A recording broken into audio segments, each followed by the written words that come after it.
ચાલો પોરબંદરથી અમદાવાદ જવા માટે નીકળી ગયા છે. કાલે ત્યાંથી અમારી જમ્મુ તવીની ટ્રેન છે અને ત્યાંથી અમારા મોટા બેન પણ સામેલ થવાના છે.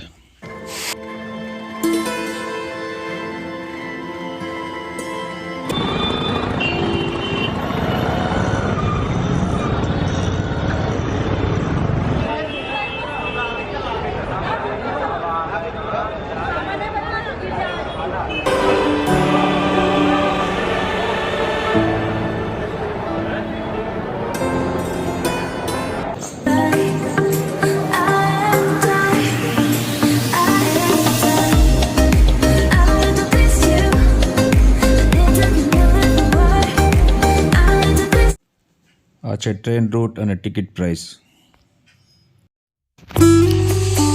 ચાલો અમારી ટ્રેન હવે અમદાવાદથી નીકળી ચૂકી છે. પ્લેટફોર્મ પરથી રવાના થઈ ચૂકી છે. ટાઈમસર છે. ટ્રેનમાં બેસેલા મુસાફરોને તેને વિદાય આપવા આવેલા તેના સ્નેહીજનીઓ વિદાય આપી રહ્યા છે.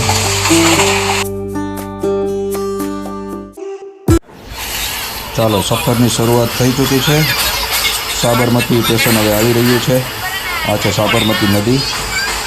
તેને પસાર કરતા હમણાં થોડી વારમાં આવી જશે Sabarmati railway station. Kalupur railway station છોડ્યા પછી જે પહેલો સ્ટોપેજ આવી છે તે છે સાબરમતી રેલવે સ્ટેશન. ત્યાં હવે સ્ટેશન અમારી ટ્રેન પહોંચી છે. દોસ્તો મહેસાણાની વાત કરીએ તો ઉત્તર ગુજરાતનું સૌથી મોટું શહેર છે મહેસાણા. ત્યાંથી અમે હવે રવાના થઈ ચૂક્યા છે. આ છે મહેસાણા રેલવે સ્ટેશન. મહેસાણા ઔદ્યોગિક રીતે અને ખેતીવાડીની દ્રષ્ટિએ પણ ઘણું નામ ધરાવે છે. સ્ટેશન આવી ગયું છે ઊંઝા. અહીં 2 મિનિટનો સ્ટોપ છે. ઊંઝા પણ એના જીરા માટે આખા વિશ્વમાં જાણીતું છે. આપ જાણતા જ હશો કે જીરાનું સૌથી મોટું યાર્ડ ઊંઝામાં આવેલું છે. ઉમિયાધામ મંદિર પણ અહીં જ આવેલું છે, જે કડવા પાટીદારોનો આરાધ્ય દેવીનું મંદિર ઉમિયાધામ તે પણ ઊંઝામાં જ સામે આવેલું છે. અત્યારે અમારી ટ્રેન અહીંથી પસાર થઈ રહી છે. આપણી સાથે વાતચીત કરી રહ્યો છો ત્યારે પણ જીરાની એટલી સુગંધ આવી રહી છે. તો કેટલું પ્રખ્યાત હશે અહીંનું જીરું. 1:30 જેવો સમય થઈ ગયો છે અને અમારી ટ્રેન હવે પહોંચી છે સિદ્ધપુર. તો સિદ્ધપુર આજુબાજુના રાજ્યોના જેમ કે મહારાષ્ટ્ર, મધ્યપ્રદેશ, રાજસ્થાનથી ઘણા લોકો અહીં માતૃસાદ માટે પધારે છે અને આ જગ્યાની પૌરાણિક મહત્ત્વ પણ છે. પણ તેની વાત કરીએ તો વિડીયો ઘણો લાંબો થઈ જાય. તો અહીંયા દૂર દૂરથી માણસો માતૃસાદ માટે પધારે છે. તો હવે અમે આવી ગયા છે સિદ્ધપુર રેલવે સ્ટેશન. હવે આપણે પહોંચી ગયા છે પાલનપુર. પાલનપુરની વાત કરીએ તો પાલનપુર હીરા ઉદ્યોગ અને અત્તર માટે જાણીતું છે. અને બીજી એક વાત કરીએ તો આપણે નામ સાંભળ્યું હશે ગૌતમ અદાણીનું. તે પણ અહીંના જ વતની છે. બીજા ઘણા ઉદ્યોગપતિઓ અને શિક્ષણવીરો અહીંથી જ કનેક્શન ધરાવે છે. પાલનપુર 2 મિનિટનો સ્ટોપ હતો. હવે પાલનપુરથી રવાના થઈ ચૂક્યા છે. તો ચાલો હવે ઉપરનો ટાઈમ થઈ ગયો છે. જમવાનું ટાણું થઈ ગયું છે. તો જમી લઈએ પછી આગળ મળીએ આપણે.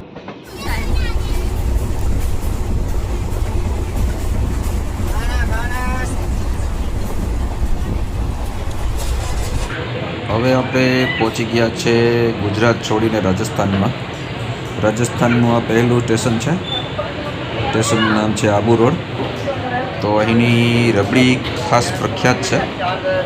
તો આપણે જો ક્યાંય જો દેખાશે 99% તો અહીં મળી જ જાય છે. બધી જગ્યાએ હોય જ છે. તો ચાલો આપણે એનો પણ સ્વાદ માણીશું. ચાલો આપણે રબડીનો ભાવ જાણીએ. આ છે 50 રૂપિયા અને એનાથી નાની છે 40 રૂપિયાની. આ છે અહીંની પ્રખ્યાત રબડી. તો આ હતી આ રબડી. અને જો અહીંની પ્રખ્યાત છે, જો તમે આબુ આવતા હોય અને જો રબડીનો સ્વાદ ના માણો તો કઈ રીતે બને? તો પણ અમે જ્યારે આબુ આવીએ છીએ ત્યારે આ રબડીનો સ્વાદ માણીએ છીએ. અહીંથી ટ્રેનમાં નીકળતા હોય કે પછી આબુ ક્યારેક ગયા હોય તો આબુ રોડે રબડીનો સ્વાદ જરૂર માણીએ છીએ. તો અહીંયા 10 મિનિટનો હોલ હતો. હવે આપણે રબડી પણ ખાઈ લીધી છે અને જમણવાર પણ જમી લીધું છે. તો હવે આપણે કરીશું થોડીક આરામ કરી લઈએ, થોડોક આરામ કરીએ.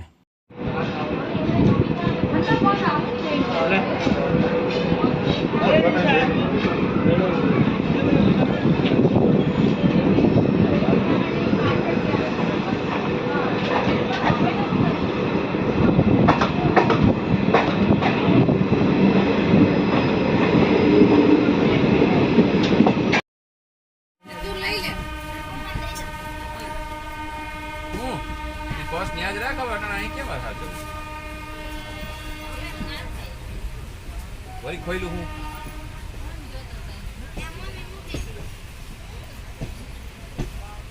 આખું બંધ કરી દે, નીકળી જાય.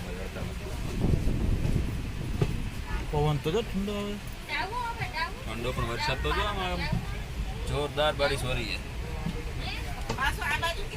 છે આ બાજુ. હવે આપણી ટ્રેન મારવાડ જંકશન પહોંચી ગઈ છે. એની વચ્ચે 2-3 બીજા સ્ટેશન પણ જતા રહ્યા. તે પણ નાના સ્ટેશન હતા. એક સ્ટેશન હતું હાલના. અત્યારે આપણે થોડોક આરામ કરી રહ્યા હતા. તો સાંજનો સમય થઈ ચૂક્યો છે અને આ કંઈક છે અહીંનું આવું રેલવે સ્ટેશન મારવાડ જંકશન. તો હવે આપણે અહીંથી હવે આગળ સફરની શરૂઆત કરશું અને જશું હવે આપણે જોધપુર બાજુ.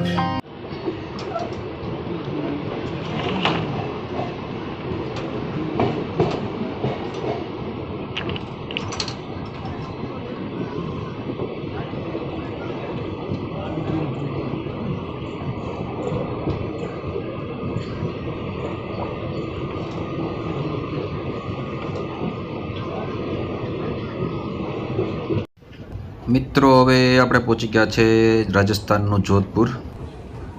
ત્યાંની એક ખાસ પ્રખ્યાત વસ્તુ છે, એ છે પ્યાજ કચોરી. તો જો તમે આ પ્યાજ કચોરી આવી કંઈક હોય છે અને એનો ટેસ્ટ બહુ મસ્ત હોય છે. તો તમે રાજસ્થાન જોધપુર આવો તો આનો સ્વાદ માણવાનું ભૂલતા નહીં. જોધપુરમાં પ્રખ્યાત છે પ્યાજ કચોરી. તો આનો ચાલો ટેસ્ટ કરીએ આપણે. હવે અમારી ટ્રેન જોધપુરથી 15 મિનિટનો હોલ્ટ હતો. તે પછી હવે અહીંથી રવાના થઈ ચૂકી છે અને સાંજના સામે જોઈ શકો છો 7:30 જેવો ટાઈમ થઈ ગયો છે. તો અહીંયા ખાસો એવો હોલ્ટ હતો.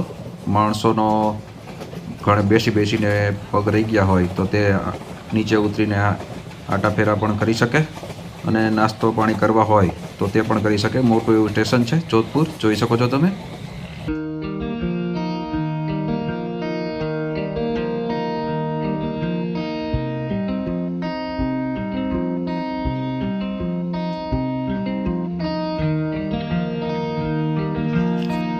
ચાલો, મૈત્રા સ્ટેશન જઈ ચૂક્યું છે. હવે આપણે રાતનું ભોજન ગ્રહણ કરી લઈએ. ચાલો.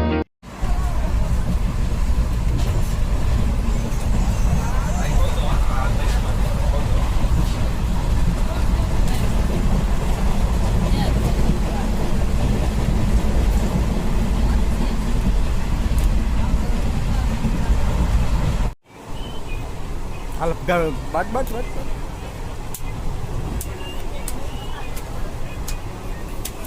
મૂકો. હલો પેલો તમારી શું છે? કાચી બસ સ્ટેશન આવ્યું છે બિકાનેર. રાતના થવા આવ્યા છે 12:30 થી 1ની ઉપર થઈ ગયું છે. તો ચાલો હવે આપણે નીંદર કરી લઈએ. ઊંઘ જરૂરી છે સફરમાં. તો હવે આપણે સવારે મળીશું. Good night. ગુડ મોર્નિંગ મિત્રો. આપણે રાત્રે સૂતા હતા રાજસ્થાનમાં અને સવારે ઉઠ્યા આપણે પંજાબમાં. તો આ છે પંજાબનું બઠિંડા રેલવે સ્ટેશન. તો અત્યારે આપણે બઠિંડા પહોંચી ગયા છે. ચાલો આગળ સફર શરૂ કરીએ. સવારના 9 જેવો સમય થઈ ગયો છે અને આપણે પહોંચી ગયા છે સામે ક્યુ સ્ટેશન આવ્યું છે, જરાક જોઈ લઈએ. ફરીદકોટ. હા, ફરીદકોટ આપણે પહોંચી ગયા છે. સમય સવારના 9 જેવો થયો છે. અહીંથી આપણી ટ્રેન હવે ધીરે ધીરે આગળ રવાના થઈ રહી છે. આવા કંઈક છે પંજાબના ખેતરોના દ્રશ્યો, જોઈ શકો છો તમે. કેમ કે અહીંયા પાણીની કોઈ તંગી નથી અને ખેતરો પણ ખાસા એવા મોટા મોટા હોય છે. તો અહીંયા ઘઉંની ફસલ અને અન્ય ફસલ પણ બહુ સારી એવી થાય છે. ખેતી માટે પંજાબ બહુ સારું એવું છે. તો જોઈ શકો છો તમે ખેતરોનો નજારો. હવે આપણે પહોંચી ગયા છે અંગ્રેજોના જમાનાનો રેલવે સ્ટેશનમાં. આ છે ફિરોઝપુર રેલવે સ્ટેશન. તે અંગ્રેજોના જમાનાથી બનેલું છે. અંગ્રેજોના જમાના પણ આ સ્ટેશન હતું. તો આવો છે નજારો, કંઈક જોઈ શકો છો તમે. આજે ફિરોઝપુર રેલવે સ્ટેશનનો નજારો. બપોરના 3 વાગ્યા જેવો સમય થઈ ગયો છે અને આપણે હવે પહોંચી ગયા છે પઠાણકોટ. આ એક મોટો સ્ટોપ છે અહીંયા. ઓછામાં ઓછી 15 થી 20-25 મિનિટ ટ્રેન અહીંયા ઊભી રહેશે. તો ચાલો હવે નીચે ઉતરીએ અને થોડાકને પગને મોકરા કરીએ, આટા ફેરા થોડાક મારી લઈએ.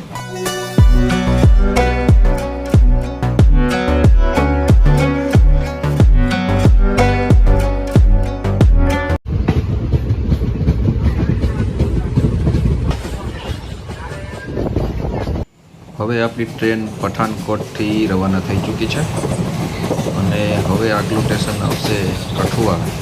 પઠાણકોટ પંજાબનું લાસ્ટ સ્ટેશન હતું.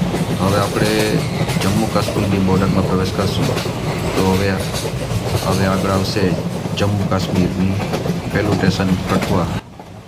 આ નજારો જોઈને તમને અંદાજ તો આવી ગયો છે કે આપણે પૃથ્વીના સ્વર્ગ જેને કહેવામાં આવે છે જમ્મુ કાશ્મીર, એમાં આપણે ઓફિશિયલી રીતે પ્રવેશ કરી ચૂક્યા છીએ. તો એવો કંઈક છે નજારો જમ્મુ કાશ્મીરનો. તો હવે આવી ગયું છે જમ્મુ કાશ્મીરનું પહેલું સ્ટેશન કઠુઆ.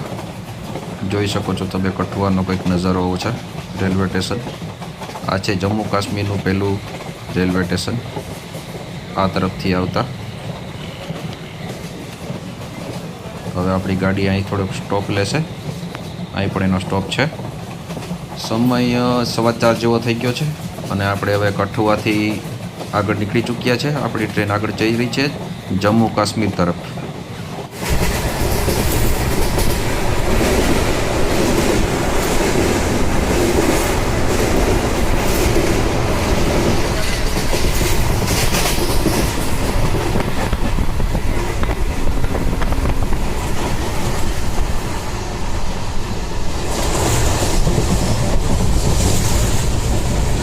એ આવી ગયા છે આપણા લાસ્ટ સ્ટોપ ઉપર. આપણું લાસ્ટ સ્ટેશન છે જમ્મુ તાવી. તો હવે આવી રહ્યું છે જમ્મુ તાવી રેલવે સ્ટેશન, જોઈ શકો છો તમે. તો આપણું સફરનું આ લાસ્ટ સ્ટેશન છે. તો ચાલો હવે આપણે અહીંથી કટરા તરફ પછી રવાના થશું આગળ.